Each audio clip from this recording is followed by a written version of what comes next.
حضرت مولانا برادر شاکر صاحب قاسم داماد برکاتہ کے بڑے بھائی، ابھی میں صبح معلوم کیا تھا 4 بھائی ہیں جو بڑے بڑے علماء ہیں. ایک بھائی امریکہ میں رہتے ہیں، دوسرے مفتی ناول حق صاحب ہیں داماد برکاتہ، بڑے صاحب علم آدمی ہیں اور سیمیناروں میں بھی شرکت کرتے ہیں، تجویز کمیٹیوں میں بھی شریک ہوتے ہیں، بڑے اکابر کے ہمارے معتمد عالم بھی ہیں اور اس گھر میں نمبر کے مسئلے کو لے کے صفائی بھی کرتے ہیں.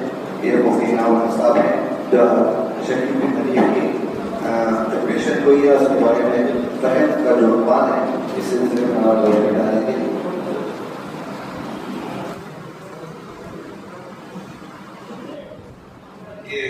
ہمارے جتنے شرکا ہیں ان سے گزارش ہے کہ ذرا درمیان میں آپ جگہ خالی رکھیں گے کہ وہ ذرا خالی ہی رکھیں تاکہ خدمت کرنے والوں کے لیے آسانی ہو. آپ حضرات کی خدمت میں یہی گھسا رہا ہے اور ذرا سا آپ حضرات سیدھے بیٹھے تاکہ آپ کے کپڑے بھی خراب نہ ہوں اور مسجد کا فرش بھی گندا نہ ہو پائے. اس کا خیال رکھنے کا حضرات استعمال کریں، اس لیے کبھی ایک گھنٹے تک کبھی یہاں ایسی مجلس میں بیٹھنا ہے اور کچھ تھکاوٹ سے بھی ہو رہی ہے، اس لیے ساتھیوں نے آپ کے لیے اس کا بھی انتظام کیا. ذرا خیال رکھیں مجلس کا اور رمضان پر انشاءاللہ یہ مجلس ختم ہوگی. نماز کے بعد فوراً کھانے کا وقفہ ہے، دوبارہ کھانے 2 بجے سے انشاءاللہ مجلس شروع ہو جائے گی.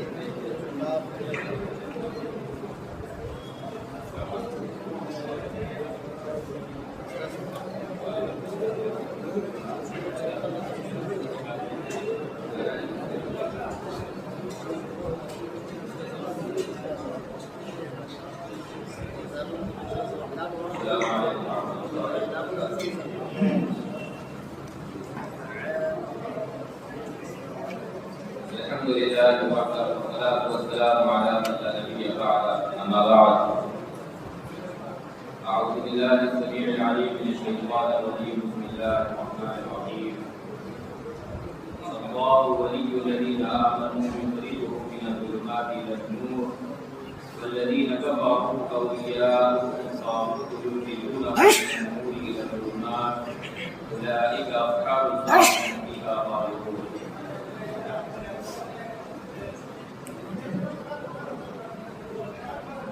اللہ تعالی رحمتہ اللہ ویسر لی امری محمد صلی اللہ علیہ وسلم. ابھی میں یہاں منتظمین سے پوچھ رہا تھا کہ شرکاء کی بڑی تعداد، ان کی علمی قابلیت کیا ہے.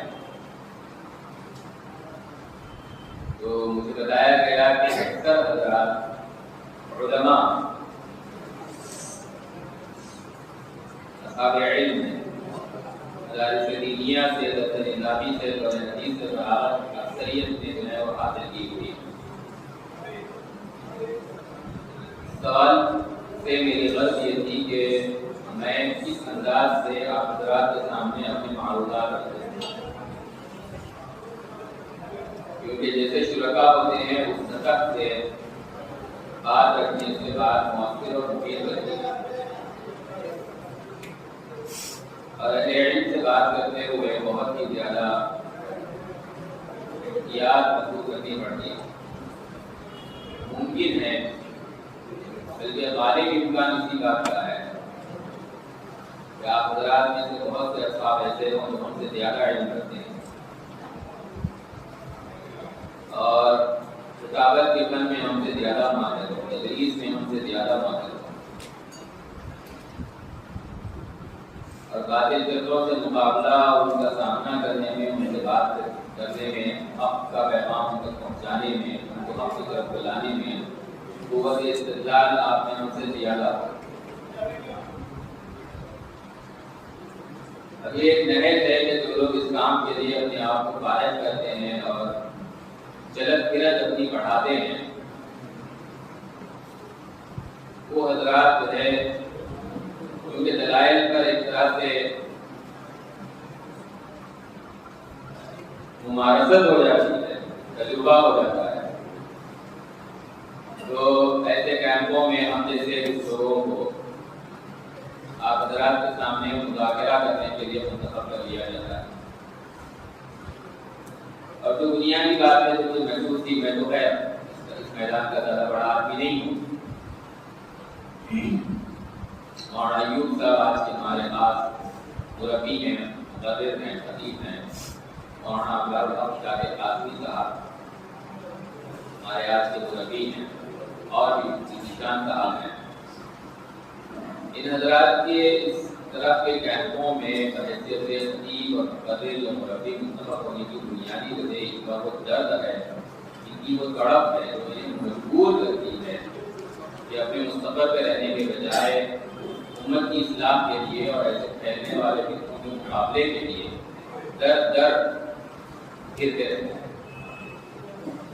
اس مشقت کا ہم اندازہ نہیں کر سکتے جو یہ لوگ اٹھا رہے ہیں اس میدان کے اندر. اور پھر فکر صرف ایک ہی ہے،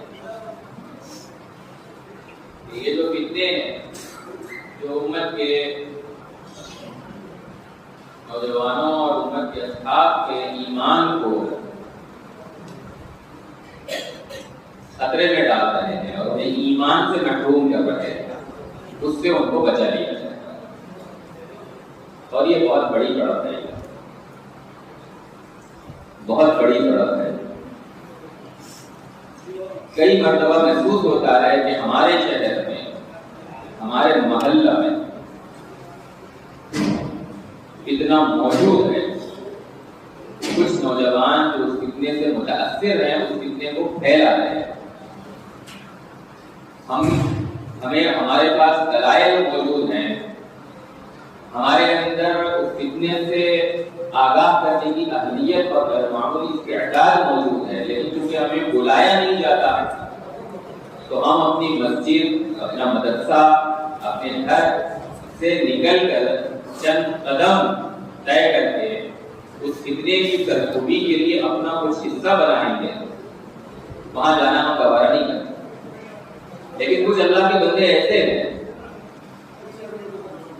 جو اپنا شہر، اپنا محلہ تو دور کی بات ہے، اپنی ریاست، آس پاس کی ریاستوں، گاؤں، دیہات، شہر مستقل پھرتے رہتے ہیں. اور یہ وہ تڑپ ہے جس کی اللہ تبارک و تعالیٰ کی نگاہ کے اندر بڑی اہمیت ہے. ہم یہ بھی نہیں کہہ سکتے کہ جو لوگ نہیں جا رہے ہیں اپنے شہروں میں، اپنی جگہوں پہ محنت کر رہے ہیں وہ بالکل ہی جو ہے بےعز ہیں. ایسا بھی نہیں ہے. اب آج ہم سب لوگ یہاں جمع ہیں، ظاہر بات ہے کہ جو دعوت آپ کو دی گئی ہے وہ دعوت کے پیچھے کوئی لالچ نہیں ہے سوائے اس کے کہ دین محمدی کی حفاظت ہو، امت کے ایمان کی جو ہے وہ حفاظت ہو. لوگ جو ہے فتنوں سے متاثر ہو کر اپنے ایمان کو خطرے میں نہ ڈالیں. اس سے ہم کیسے اس کو بچائیں، ان فکروں کو ہم کیسے پھیلائیں، کیسے مضبوط بنائیں، کیسے راسخ کریں، اسی کے لیے ہم جمع ہوئے ہیں. تو میرا جو سب کچھ کہنے کا حاصل ہے دوستو اور اہل علم حضرات، کہ میرے اندر کوئی علمی قابلیت نہیں ہے کہ میں آپ سے خطاب کر سکوں. چند بنیادی باتیں ہیں جس کو آپ پہلے سے جانتے ہیں، اس کا مذاکرہ کرنا ہے، اس کو دوہرا دینا ہے تاکہ اس میدان میں ہم کام کرنے کے لیے اس دوہرائی ہوئی بات کی روشنی میں اپنے کام کو مؤثر بنا سکیں. ایک بات جو آپ اور ہم جانتے ہیں جس کا مذاکرہ ہم کو کرنا چاہیے، نور ایمان ایک ہے اور ظلمتیں ان کی کوئی تعداد نہیں ہے. اہل علم اس بات کو جانتے ہیں اور اہل علم اس بات کو بھی جانتے ہیں کہ نور ایمان کو حاصل کرنے کا واحد راستہ اتباع محمدی ہے صلی اللہ علیہ وسلم. اس میں کوئی شک ہے کیا؟ اس اصول کے اندر کوئی شک ہے کیا؟ نور ایمان صرف ایک ہے، ظلمتوں کی کوئی تعداد نہیں ہے. یہ جو فتنے ہم کہتے ہیں نا، قادیانیت فتنہ ہے، یقین دینی کے فتنہ ہے، گوھر شاہی ایک فتنہ ہے، زمانے قدیم کے فتنے ہیں، زمانے جدید کے فتنے ہیں، انحرافات ہیں، بدعات ہیں، ان کی کوئی تعداد نہیں ہے. آپ اس کو کسی حصر کے اندر جو ہے محصور نہیں کر سکتے. صحیح نہیں لکھتے فتنوں کی کوئی تعداد نہیں. یہ آپ تمام اہل علم جانتے ہیں. اور نور صرف ایک ہے. تو بتائیے کہ نور جو ایک ہے، جو ہدایت کا ذریعہ ہے، ایک چیز کا احاطہ کیا جا سکتا ہے، ایک چیز پر مہارت حاصل کی جا سکتی ہے یا نہیں کی جا سکتی؟ ایک چیز پر مہارت حاصل کی جا سکتی ہے یا نہیں کی جا سکتی؟ کی جا سکتی ہے۔ اور جو انیک ہے، جن کی کوئی تعداد نہیں ہے، ان میں سے ہر جز پر مہارت حاصل کی جا سکتی ہے کیا؟ نہیں کی جا سکتی۔ آج آپ ایک فتنے کا سدباب کریں گے، کل دوسرا کھڑا ہو جائے گا، کل آپ دوسرے کا سدباب کریں گے، تیسرا کھڑا ہو جائے گا۔ ابھی میں مولانا سعید احمد صاحب جلال پوری کی کتاب کا مطالعہ کر رہا تھا فون پر، مولانا سے مجھے معلوم ہوا بابر شاہی کے بارے میں، تو اس میں انہوں نے لکھا کہ ایک مرتبہ میں جو ہے مسجد میں جو ہے ایک دعائیہ کیفیت کے اندر میں اللہ تعالیٰ کی طرف متوجہ تھا کہ اے اللہ ایک فتنے کا ہم مقابلہ نہیں کرتے، دوسرا کھڑا ہوگا، دوسرے کا کرتے نہیں، اور چار کھڑے ہو جاتے، یہ کیا ہے؟ کب تک ہم کرتے رہیں گے؟ پھر اگر انہوں نے اپنی بات وہاں پر آگے بڑھائی، اس کا یہاں ذکر کرنے کا موقع نہیں ہے۔ یہی تو کام ہے اہل علم کا، اسی کام کے لیے تو اجر و اعزاز۔ تو بات کیا ہے کہ نور، ایمان کا نور وہ صرف ایک ہے، اور وہ اس کو کس میں ہے؟ اتباع محمدی میں۔ جب ہم اتباع محمدی کہتے ہیں، یہ دوسری بات ہے، جب ہم اتباع محمدی کہتے ہیں تو فوراً ہماری توجہ جاتی ہے ان سنتوں کی طرف جن کا تعلق عمل سے، نماز کی سنتیں، مسواک کی سنت، لباس کی سنت، کھانے پینے کی سنتیں، اٹھنے بیٹھنے کی سنتیں، سونے جاگنے کی سنتیں، اتباع میں ہمارا ذہن اسی طرف جاتا ہے۔ لیکن آپ حضرات کا جو مجموعہ ہے الحمدللہ اہل علم کا، تو میں اس نقطے کی طرف متوجہ کرانا چاہتا ہوں کہ اہل سنہ والجماعہ کا منہج جو ہے وہ تین امور کے اندر ہمیں اتباع محمدی پر اتارتا ہے۔ اہل سنہ والجماعہ کا جو منہج ہے وہ ہمیں تین امور میں سیدنا محمد رسول اللہ صلی اللہ علیہ وسلم کی پیروی پر اتارتا ہے۔ نمبر ایک عقیدہ، اتباع محمدی عقیدے۔ نمبر دو علم، منہج نبوی کی اتباع علم میں۔ ہمارا علم کا ذریعہ کیا ہے؟ ذرائع علم ہمارے کیا ہے؟ گور شاہی کتنا کھڑا ہوا، شکیل کتنا نہیں کھڑا ہوا، غلام قادیانی کھڑا ہوا، کیا واقعاتاً ان کا جو منہج ہے علمی وہ سیدنا محمد رسول اللہ صلی اللہ علیہ وسلم کی پیروی کرتا ہے کیا؟ علم کے بہت سارے مسائل انہی اصولوں سے حل ہوتے ہیں۔ قرآن کی آیت کو بھی نقل کریں گے، ایک ہے نص اور ایک ہے نص کا مفہوم۔ نص کی بھی پیروی کرنا ہے اور نص کے مفہوم کی بھی پیروی کرنا ہے کہ اس نص یا اس آیت یا اس حدیث کا فہم کیا ہمیں حاصل ہوگا، اخلاق سے ہمیں کیا حاصل ہوا، رسول اللہ نے کیا کہا اس آیت کے بارے میں، کوئی ارشاد آپ کا ہے صحابہ نے اس کو کیسے لیا، صحابہ سے تابعین نے اس ارشاد نبوی کے فہم کو کیسے لیا اور آگے بڑھایا۔ تو ایک عقیدے میں اتباع محمدی، دوسرے علم میں اتباع محمدی، صحابہ کے نہج کی پیروی علم میں۔ نمبر تین ہے عمل میں، اتباع نبوی عمل میں، اتباع نبوی علم میں، اتباع نبوی عقیدے میں۔ اس میں جو منہج ہے اہل سنہ والجماعہ کا، وہ جو ہم نے کہا کہ نور ایک ہے، وہ ایک نور کی تشریح ہے عقیدے کے اندر اہل سنہ والجماعہ یا نبوی اتباع کا منہج ہے، علم میں اتباع نبوی اور عمل میں اتباع نبوی۔ آپ دیکھیے اس کو مثال کے طور پر، تاریخ کے جو قدیم فرقے ہیں گمراہ فتنے، ان میں ہمیں ملتا ہے مسلمہ کذاب کھڑا ہوا، وہ بھی اللہ کو ماننے کا دعویٰ کر رہا تھا، وہ بھی آخرت کا ذکر کر رہا تھا، وہ نبی صلی اللہ علیہ وسلم کی وحی کا منکر نہیں تھا، اس نے ایک انحراف پیش کیا کہ میں بھی نبی ہوں۔ اب اس نے ایک نبی صلی اللہ علیہ وسلم کے لائے ہوئے دین کے ایک جز سے اس نے انحراف کیا، ابو بکر کا مقابلہ کیا، کہ نبوت اگر ہو چکی ہے اب کوئی نبوت کا دعویٰ درست نہیں ہے، چاہے وہ نماز کا، زکات کا، کسی اور عمل کا وہ اقرار کر رہا ہو۔ زکات کے منکرین کا فتنہ کھڑا ہوا، وہ نماز پڑھ رہے تھے، وہ الوہیت کے قائل تھے، ربوبیت کے قائل تھے، فرائض کے قائل تھے، محرمات کے قائل تھے، سب کے قائل تھے، کہہ رہے تھے ہم زکات نہیں دیں گے، اور جس کو کہتے کہ زکات کے فریضے کا بھی انکار نہیں تھا۔ انکار کس بات کا تھا کہ امیر کو ہم نہیں دیں گے زکات، اپنے علاقے میں جمع کریں گے، وہی تقسیم کر دیں گے۔ مانعین زکات کے پہلو کو بہت تفصیل سے پڑھنے کی ضرورت ہے۔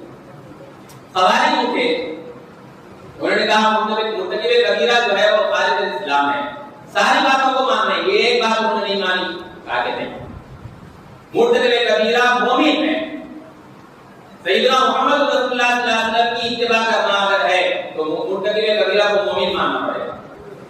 مرجئہ وہ کھڑے ہوئے، انہوں نے کہا کہ ایمان کے ساتھ گناہ کوئی نقصان دہ نہیں ہے، بالکل خوارج کے اپوزٹ۔ امت پڑھی انہوں نے کہا کہ نہیں، گناہ ایمان کو متاثر کرتا ہے، گناہ ایمان اور اسلام کو متاثر کرتا ہے، یہ اتباع نبوی سے خارج امر ہے، یہ واپس آؤ اتباع نبوی کو واپس آؤ۔ دین میں اس نور ہدایت جو ایک ہے اس کا جو مرکز ہے اتباع نبوی کی طرف واپس آؤ۔ کتنے ہی فتنے کھڑے ہو جائیں سب کے لیے ایک ہی دعوت ہے، اتباع نبوی کی طرف واپس آؤ۔ شیعہ کھڑے ہوئے، انہوں نے کہا کہ 12 امام ہیں، انہوں نے اماموں کی ایسی تشریح کی جیسے کہ سیدنا انبیاء کا مقام یا معصوم ہوتے ہیں، مفترض الطاعہ ہوتے ہیں، معصوم امت کے اندر نبی کے بعد کوئی نہیں ہوتا، اتباع نبی کی طرف واپس آؤ۔ مفترض الطاعہ نبی کے علاوہ کوئی نہیں ہوتا، اتباع نبی کی طرف واپس آؤ۔ کوئی امام معصوم اور مفترض الطاعہ نہیں ہوتا۔ شیعہ کے بعد اور بہت سارے فتنے کھڑے ہوئے، جہمیہ آئے، انہوں نے کہا کہ صفات نبوی ماننے، صفات الہی ماننے سے شرک لازم آئے گا، الگ بات ہے، نبی صلی اللہ علیہ وسلم کی تعلیمات کے خلاف۔ موصوف اور صفت دونوں کی دوئی سے شرک لازم نہیں آتا، نبی صلی اللہ علیہ وسلم نے نہیں کہا، صفت بھی بیان کی ہے، قدرت، رحمت، علم یہ بھی بیان کیا گیا ہے، قدیر، سمیع، بصیر، علیم یہ بھی بیان کیا گیا ہے۔ اتباع نبوی کی طرف واپس آؤ۔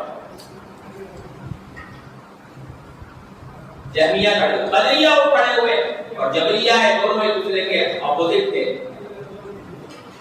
ایک نے کہا کہ تقدیر کچھ نہیں ہے، ایک نے کہا کہ انسان مجبور محض ہے، کہا کہ اتباع نبوی کی طرف واپس آؤ۔ مشیت الہی سب کچھ ہے، لیکن اعمال کے اندر جس بنیاد کے اوپر پکڑ ہے اتنی مشیت مکلفین کو دی گئی ہے۔ من شاء فلیؤمن ومن شاء فلیکفر، مشیت ہے انسان کی موجود۔ ما تشاءون الا ان یشاء اللہ، یہ بھی حقیقت ہے۔ اتباع نبوی کی طرف واپس آؤ۔ علم میں منہج وہ جو سیدنا محمد رسول اللہ صلی اللہ علیہ وسلم نے دیا ہے۔ اپنی عقل سے تم جو باتیں پیش کرتے ہو، نصوص کی وہ تعویل، اب نصوص کی تعویل کا موضوع نکل کر آیا، اور آج ہر فتنے کے اندر یہ بات موجود ہے، نصوص کی تعویل۔ نصوص کیا ہے؟ قرآن کی آیات یا رسول اللہ صلی اللہ علیہ وسلم کے ارشادات۔ تو نصوص کی تعویل کرنا ہی کرنا ہے، مجھے بھی کرنا ہے، آپ کو بھی کرنا ہے۔ کس معنی میں کرنا ہے؟ مراد شارع کو واضح کرنے کے لیے آپ کو تعویل کرنا ہے، جس کو ہم تفسیر کہتے ہیں، جس کو ہم معنی کہتے ہیں۔ اگر یہ حد میں ہے تو وہ تعویل کا معنی تفسیر ہے، اور اگر وہ حد سے باہر ہے تو وہ پھر تحریف ہے۔ حد میں ہے، ہماری ضرورت ہے، ہماری مجبوری ہے، ہم کو ہماری زبان میں سمجھانا ہے، عربی علماء کو عربی زبان میں سمجھانا ہے، اردو داں کو اردو زبان میں سمجھانا ہے، انگریزی داں کو امریکہ اور کسی اور ملک کے اندر انگریزی میں زبان سمجھانا ہے۔ تعویل تو کرے گا وہ، تفسیر بمانے تعویل بمانے تفسیر ہماری مجبوری ہے، لیکن تعویل میں اس حد سے آگے بڑھیں گے جو رسول اللہ صلی اللہ علیہ وسلم نے لکیر کھینچی ہے، صحابہ نے کھینچی ہے، تابعین نے کھینچی ہے، ائمہ نے کھینچی ہے، اس سے باہر ہوں گے وہ تحریف ہے۔ اس فرق کو واضح کرنا ہے، اور یہ مقام ہے علماء کا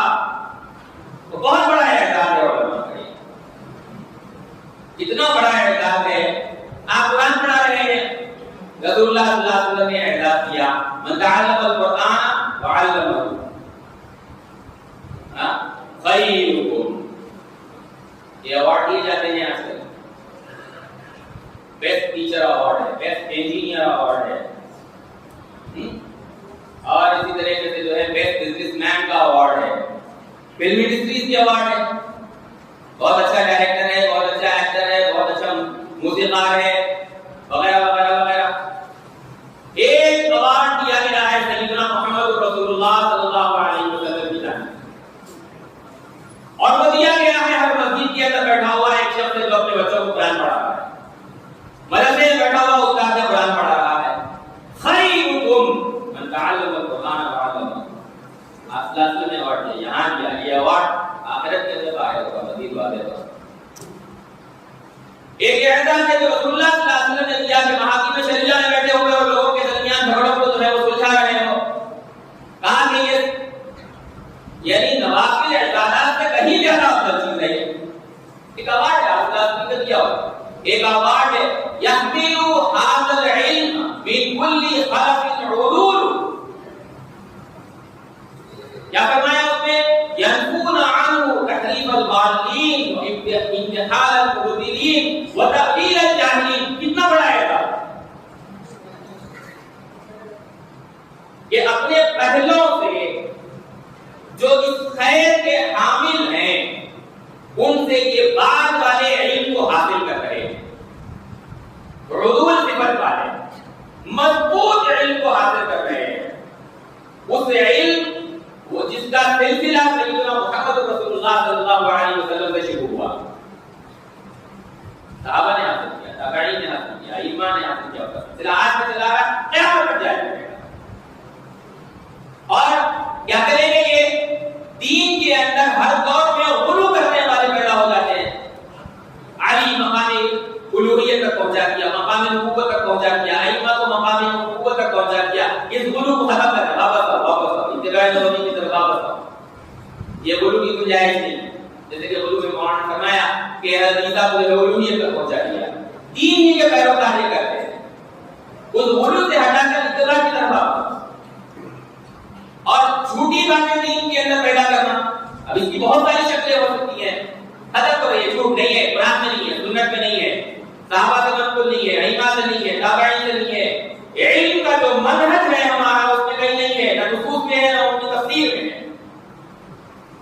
واپس آؤ, اتباع نبوی کی طرف واپس آؤ. جتنے علماء اس کام کو کر رہے ہیں اس حدیث کے مصداق اور اس کے اعداد کے اندر شامل ہیں. وتأویل الجاہلین, علم کچھ نہیں ہے, نہ قرآن آتا ہے, نہ سنت پتہ ہے, نہ اہل سنہ والجماعہ کی تحقیقات سے کوئی واقفیت ہے, نہ اصول دین جانتے ہیں, نہ ضروریات دین جانتے ہیں, نہ دلیل جانتے ہیں, نہ دلیل کی قسم جانتے ہیں, نہ قطعی جانتے ہیں, نہ ظنی جانتے ہیں, کچھ پتہ نہیں, اوٹ پٹان بکے جا رہے ہیں. ہر امت کا ایک جاہل طبقہ ہے, سر دھلتا ہے, ہر بکواس کے اوپر سر دھلتا ہے. پیش کرنے والے کو بس پیش کرنے آنا چاہیے. تأویل الجاہلین یہ علماء ہیں, ان کا اعزاز ہے. سیدنا محمد رسول اللہ صلی اللہ علیہ وسلم نے یہ اعزاز کیا ہے کہ تم ان جاہلوں کی ان تعویلات سے دین کو محفوظ رکھو گے قیامت تک. اللہ نے اس نور کو نازل کیا ہے, سیدنا محمد رسول اللہ صلی اللہ علیہ وسلم کا جو علم ہے اس علم کو قیامت تک محفوظ رکھنے کا کام آپ علماء کا ہے. یہ حدیث کا اعزاز. حاصل ایک ہی ہے, کیا ہے؟ عقیدہ میں, علم میں, عمل میں اتباع نبوی کی طرف واپس آؤ. اس کے لیے کیا کرنا پڑے گا؟ ایک ہی جواب ہے اس کا, کیا سیدنا محمد رسول اللہ صلی اللہ علیہ وسلم کے علوم کو حاصل کرنا پڑے گا. کیا فرمایا آپ صلی اللہ علیہ وسلم نے ایمان میں, کیا فرمایا آپ صلی اللہ علیہ وسلم نے اصول دین میں, کیا فرمایا آپ صلی اللہ علیہ وسلم نے ضروریات دین میں, کیا فرمایا آپ صلی اللہ علیہ وسلم نے عقائد میں. علم کی کیا منہج, علم کا کون سا منہج رسول اللہ نے دیا ہے, اس منہج کو صحابہ نے کیسے دیا ہے, صحابہ سے تابعین نے کیسے دیا ہے, اجل تابعین نے کیسے دیا ہے, ائمہ دین نے اس کو ہم تک کیسے پہنچایا ہے. امام طحاوی نے لکھا نا، کیا امام حنیفہ کا نام لکھا، امام ابو یوسف کا نام لکھا اور امام محمد کا نام لکھا، پھر اہل سنہ والجماعہ کو جوڑا، ما یقینون بہ رب العالمین وما یعتقدون، وہ جو دین اختیار کرتے تھے، جو ان کا اعتقاد تھا اس کو ہم نقل کر رہے ہیں اپنے سے پہلوں کا نام لے کر۔ تو علم کیا ہے اللہ کے رسول صلی اللہ علیہ وسلم کا، اس کو حاصل کرنا یہ مقصود ہے، وہ حاصل ہوگا تو ہم کہیں گے کہ یہ اتباع نبوی ہے، یہ ہے اتباع نبوی۔ ادھر آؤ بتاؤ، آج کتنے فتنے ہیں ہمارے پاس، میں نے آپ کے سامنے خوارج، مرجیہ، قدریہ، جبریہ وغیرہ ذکر کیا، سب اکثریت مر چکی ہے، کچھ ان کے آثار باقی ہیں، لیکن اب تو نئے فتنے ہیں نا، قادیانیت ہے، شکیل بن حنیف ہے، ہمارے پاس حیدرآباد میں فیاض ہے، کسی اور جگہ کچھ اور ہے، گوہر شاہی ہے، اور یہ سب کیا ہے؟ علم میں سیدنا محمد رسول اللہ صلی اللہ علیہ وسلم کا جو منہج ہے اس سے ہٹے ہوئے ہیں، بس اسی کی طرف واپس بلانا ہمارا کام ہے، اسی کی طرف واپس بلانا ہمارا کام ہے۔ کیا ہے اتباع نبوی کیا ہے، اور اس کے لیے ایک چیز لازم ہے دوستو، دیکھیے فتنوں کے دلائل کا موضوع قائم کبھی نہیں ہوتا، فتنوں کے دلائل کا موضوع قائم کبھی نہیں ہوتا، فتنوں کے دلائل، اس کے رد کے دلائل کا موضوع تخصصات ہوتے ہیں۔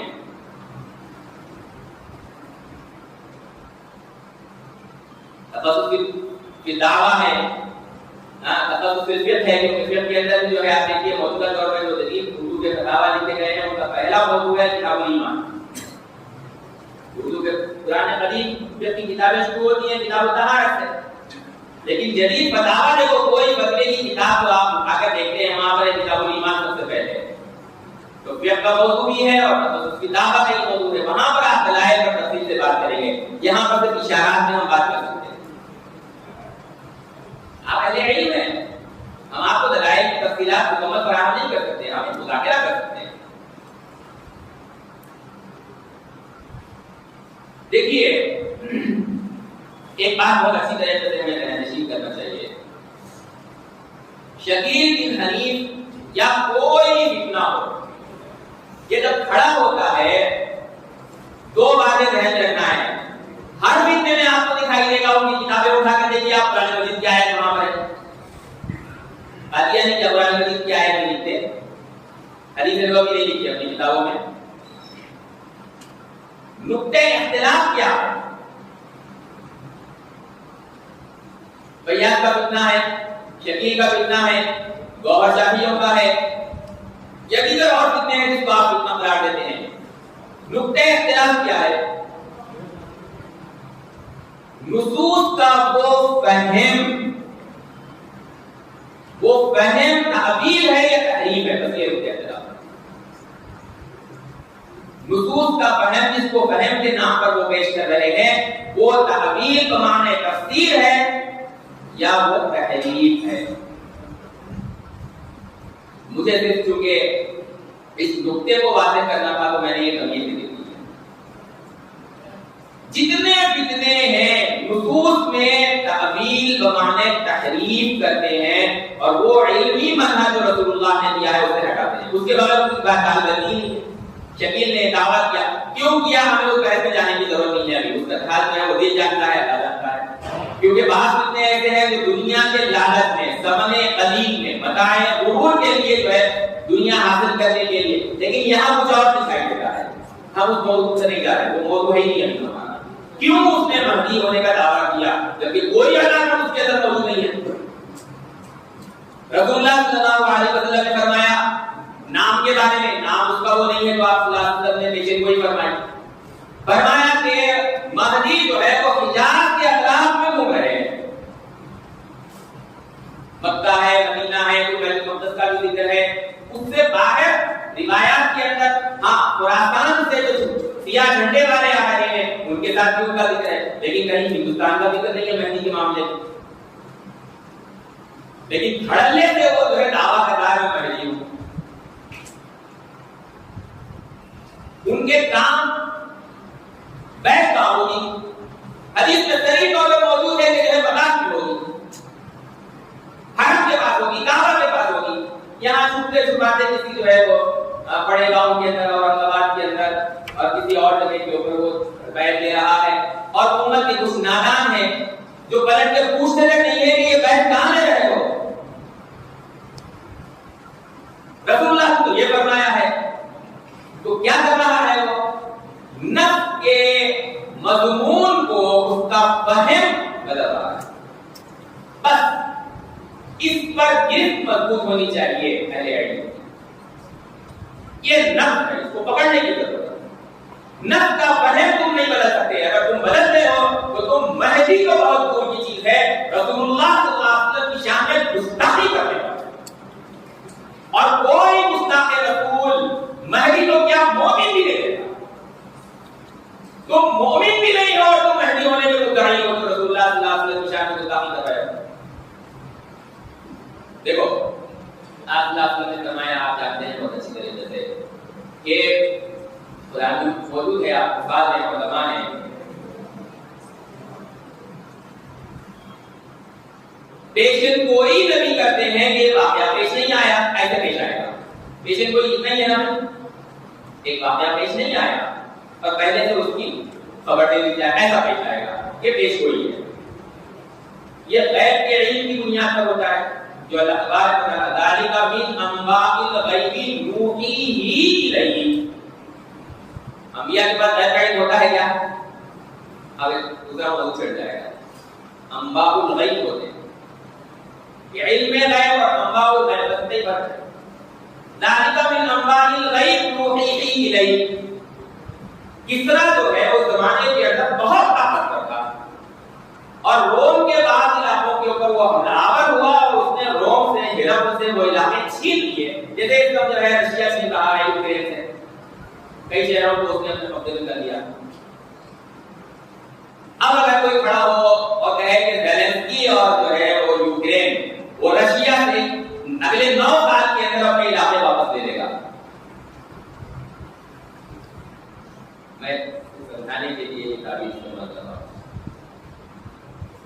اگلے 9 سال کے اندر واپس لینے کا ارادہ ہے تو لوگ جو ہے بتا اڑائیں گے نہیں اڑائیں گے. اچھا ایسا پیشن گوئی کرنے والا شخص 9 سال تک انتظار کے بعد اگر واقعی زیلنسکی واپس لے لے تو اس کی کہی ہوئی ہر بات کو مان لے. کیوں؟ اس لیے کہ اس نے غیب کو پڑھ لی. میں نے بات سمجھانے کے لیے کہا ہے. رسول اللہ صلی اللہ علیہ وسلم نے پیشن گوئی کہ ایران اور کسرا نے جن علاقوں کے روم کے چھین لیے ہیں اگلے 9 سال کے اندر اس کو واپس دے دے گا. 9 سال کا استعمال نہیں کیا, بضاعتنی قرآن نے کہا ہے. تو مشرکین مکہ نے بڑا کاملہ مچایا اور بڑے قبلے بجائے انہوں نے. وہ اپنے آپ کو قریب سمجھتے تھے مجوسیوں مشرکین سے اور مسلمان اپنے آپ کو قریب سمجھتے تھے نصارہ اہل کتاب سے. وہ سمجھتے تھے کہ یہ ہار گئے. دیکھو عالمی سطح کے اوپر اہل کتاب ہار گئے, یہ بھی جو ہے وہی جو مدعی ہیں تو گویا کہ ہارنے والوں میں سے یہ ہے. قرآن نے پیشن گوئی کی کہ روم جو ہے اس کو غلبہ حاصل ہوگا. ہر ابو بکر نے شرط لگا لی, آپ صلی اللہ علیہ وسلم نے شرط کے الفاظ کو تطبیق کیا. وہ واقعہ پیش آیا یا نہیں آیا؟ کیوں؟ رسول اللہ کی نبوت کی صداقت کی دلیل تھا. ہر پیشن گوئی نبی کی ان کی نبوت کی سچائی کی دلیل بنتا ہے جو واقعات پیش آتا ہے. اور اگر ویسا پیش نہ آئے تو اس سے نبوت کی صداقت کے اوپر کلام کیا جا سکتا ہے یا نہیں کیا جا سکتا؟ بالکل کیا جا سکتا ہے. کوئی نبی کہیں گے یہ پیش آئے گا اور پیش نہ آئے تو سوال ہوگا آپ نے یہ بات غلط کیسے کہی؟ ایسا ہوا کیا کبھی؟ ایک بھی پیشن گوئی میں ایسا نہیں ہوا. اور یہی نقطہ ہے جس کو علماء کو سمجھنے کی ضرورت ہے. شکیل جیسے فکروں کا مقابلہ کرنے. مان لیجیے کہ اگر روم اور ہرقل کسرا سے اپنے علاقوں کو واپس نہیں لیتا 9 سال کے اندر, جو رسول اللہ نے کہا بضاعتنی ہے جس کا اطلاق 3 سے لے کے 9 تک ہوتا ہے, تو بتائیے کہ کیا حق آتا تھا نہیں آتا تھا؟ واپس لیا, حق نہیں آیا تو وہ صداقت کی دلیل بنی. مان لیجیے کہ واقعہ پیش نہیں آتا اور آپ اللہ علیہ وسلم کہتے نعوذ باللہ ثم نعوذ باللہ. بالفرض میں کہہ رہا ہوں بات سمجھانے کے لیے کہ وہ واقعہ پیش نہیں آتا اور افریقہ میں کوئی جنگ ہوتی, ہندوستان میں کوئی جنگ ہوتی, دنیا کے قطعت الارض، یہ لے جا کر آپ لاتا اس کے سر بڑھتے کسی اور علاقے کے، وہ قبول کرتا؟ روم کہا تھا آپ نے، آپ افریقہ اور ہندوستان کے کسی اور علاقے میں کیسے بڑھ رہے ہیں؟ یہ بدبخت کہتا ہے نبی صلی اللہ علیہ وسلم کی پیشین گوئیوں کا مذاق اڑاتے ہوئے کہ جب رسول اللہ کسی نام کو لے اپنے پیشین گوئی کیا کر، اس کا یہ مطلب نہیں ہے کہ اسی نام کے ساتھ وہ پیشین گوئی ظاہر ہوگی۔ کتنا دیدت لینے سے آپ صلی اللہ علیہ وسلم کے ایک پیشین گوئی کا مذاق اڑا رہا ہے۔ آپ صلی اللہ علیہ وسلم کو مذاق اڑانا نہیں ہے، لیکن یہی اس کا جھوٹ ہے، اس کو جو ہے بس وہی دائرے میں اس کو لپیٹنے کی ضرورت ہے، یہی پتا ہے۔ نبی نے ایک نام لیا، وہ پیشن گوئی اسی نام کے ساتھ ظاہر ہوگا۔ عیسیٰ ابن مریم دمشق میں نازل ہوں گے، ممکن نہیں ہے کہ وہ افریقہ یا ایشیا یا دنیا کے کسی اور حصے کے اندر، ہندوستان یا کسی اور علاقے کے اندر آ جائے۔ آپ نے فرمایا کعبے کے پاس بیٹھ لے کے، آپ نے فرمایا خراسان سے لشکر اٹھے گا، آپ نے فرمایا کہ عراق اور شام کے درمیان دجال ظاہر ہوگا، آپ نے فرمایا کہ یہ ہوگا فلاں علاقے میں ہوگا، اس نام کے ساتھ ہوگا۔ اب وہ نام تبدیل ہونا ممکن نہیں ہے، کیوں؟ اگر تبدیل ہوگا تو نبوت کی صداقت کا خطرہ ہے۔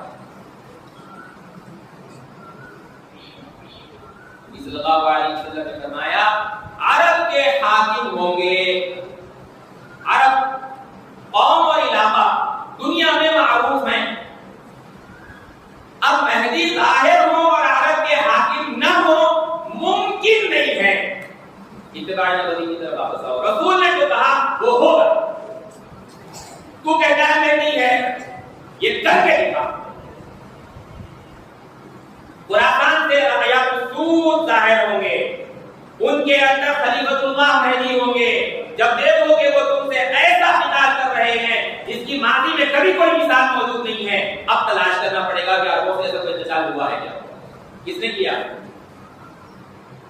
کیا اس کے اندر یہ شخص شامل ہے، رعیت السود والوں کے ساتھ یہ شامل ہے؟ نہیں ہے۔ تو آپ کے درمیان ہم تیرے ہاتھ پر آ کر بیٹھے رہے، کیوں؟ نبی نے فرمایا ہے جب تم یہ دیکھو وَلَوْ حَبْوًا عَلَى الثَّلْجِ، برف پر گھسکتے ہوئے تمہیں جا کر اس کے ہاتھ میں بیٹھ دینا پڑے گا، تو پڑھو۔ علامت ہے کیا؟ اتباع نبوی کی طرف واپس آؤ۔ اتباع نبوی سے اصلاح کرنا، اتباع نبوی سے لباس میں، اتباع نبوی سے جو ہے اعمال کے اندر نہیں ہے، ان سب میں ہے، اعمال میں ہے، علم میں بھی ہے۔ اتباع نبوی کی طرف واپس آؤ، نص اور اس کا مفہوم بدل نہیں جاتا۔ اگر بدلو گے تو دیکھیں گے کہ وہ تعبیر ہے یا تحریف ہے۔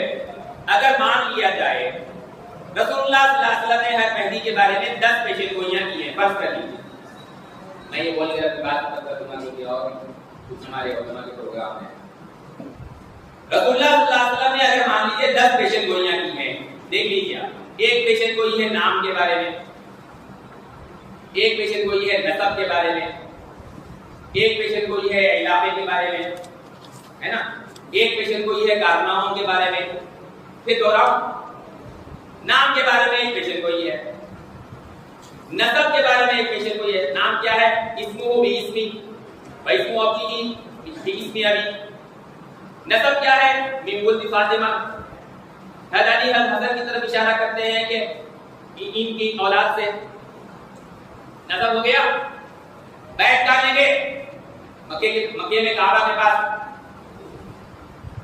تین ہو گیا، چار یہ کارنامہ ہوگا، عرب کے حاکم بنیں گے، ان سے ان کے زمانے کے اندر ظلم بھر جائے گا زمین کے اندر، پورے ظلم کو ختم کر کے عدل اور انصاف سے زمین کو پھڑ دیں گے۔ چار باتیں ہی کرتے ہیں، بہت ساری باتیں ہیں، چار باتیں کرتے مثال کرتا نہیں، ٹھیک ہے۔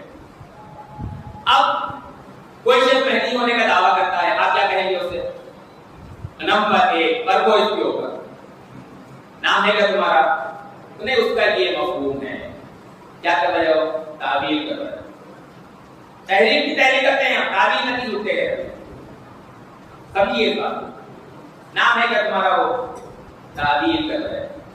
نسب نہیں، وہ نسب محفوظ کہاں رہتا ہے، وہ اتنے برس ہو گئے ہیں، وہ کہیں نہ کہیں جا کر ملتا ہی ہوگا۔ کیا صاحب شرح وقایہ نے کہا ہے عمل عالم فخلت وصاب، ارے اس کو کوئی دلیل دیو بھائی، اس کو ذرا دلیل لکھ کے بھیجو کہ دیکھو صاحب شرع بتایا نے یہ کہا ہے. کیا کر رہے ہیں وہاں پر؟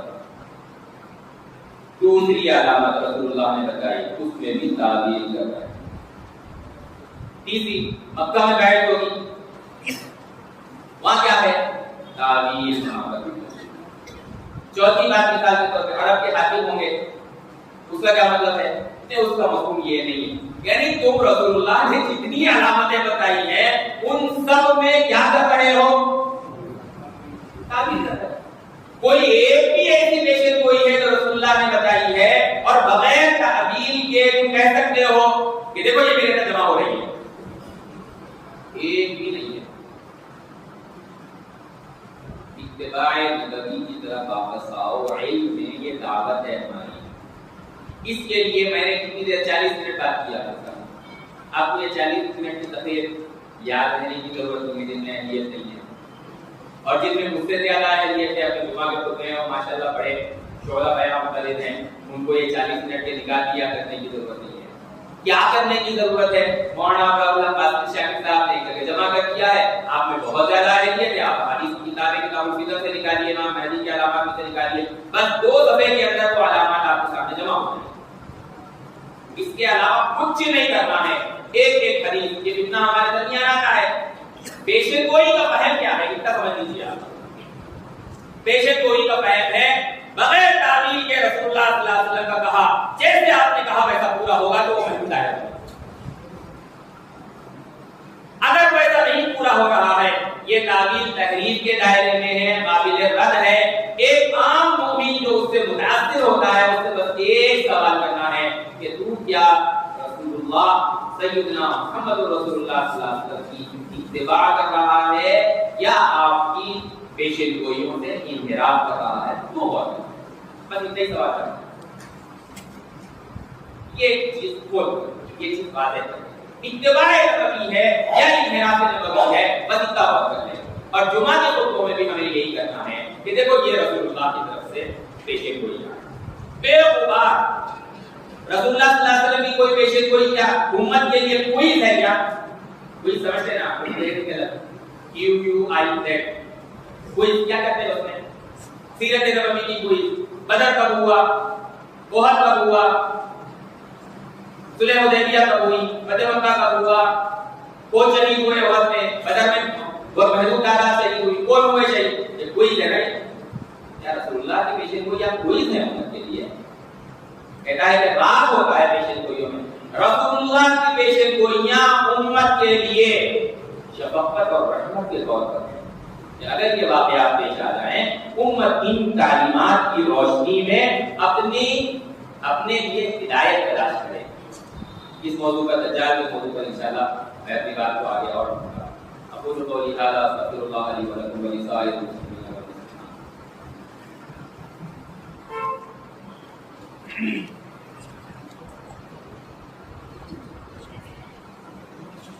پیچھے پیچھے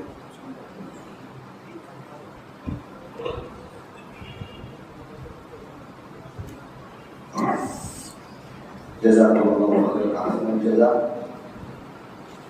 حضرت مولانا مفتی انعام احمد صاحب دعوت برکاتہ نے صرف شکیل حدیث اس کی پیشگوئی کے پہلے سے متعلق بات نہیں کی، بلکہ تمام فتنوں کو سمجھنے کی بہت ہی اہم اصولی باتیں ہمارے سامنے پیش کی. بڑی وسیع باتیں ہمارے سامنے آئی ہیں کہ وہ ہے عقیدہ، علم اور عمل میں اتباع نبوی. اتباع سے ہم لفظ ہی سے سمجھتے ہیں کہ صرف اتباع کھانے سونے میں اتباع، نماز کی سنتوں میں اتباع نہیں، بلکہ اس کا دائرہ بہت وسیع ہے جو پورے دین کو حامی. اس سے آگے چل کر جو حدیث کی تشریحات، جو قرآن کی آیات کی تفسیر صحابہ سے، تابعین سے، تبع تابعین سے اور وقت کے علماء سے منقول ہوتے آ رہی ہیں، اور جو جس کو اکثریت نے لیا ہے ان تصویروں کو اور ان تشریحات کو سامنے رکھ کر ہمیں بھی آگے چلنا ہے، عمل کرنا ہے اور اس کو علم میں لانا ہے اور اسی کی اتباع میں ہم کو چلنا ہے۔ کوئی فرد اپنا بیان کرتا ہے جمہوریت سے ہٹ کر، اکثریت سے ہٹ کر، اور اپنے فہم سے کوئی دعویٰ کرتا ہے تو یہ ساری چیزیں گمراہ کن ہیں۔ اس پر اصولی بات مولانا نے کی ہے، اگر اس کو کھول کر بیان کیا جائے تو بڑا وسیع مضمون ہے اور بہت سارے کئی گھنٹے اس کو بیان کیا جا سکتا ہے۔ اس لیے موجودہ حالات میں نئے نئے فتنے مزید آئیں گے، افراد کے فتنے الگ الگ انداز میں آئیں گے، اس کو سمجھنے کی ہم کو ضرورت ہے، اس وقت ہم زیادہ اور ہے۔ اس کے بعد میں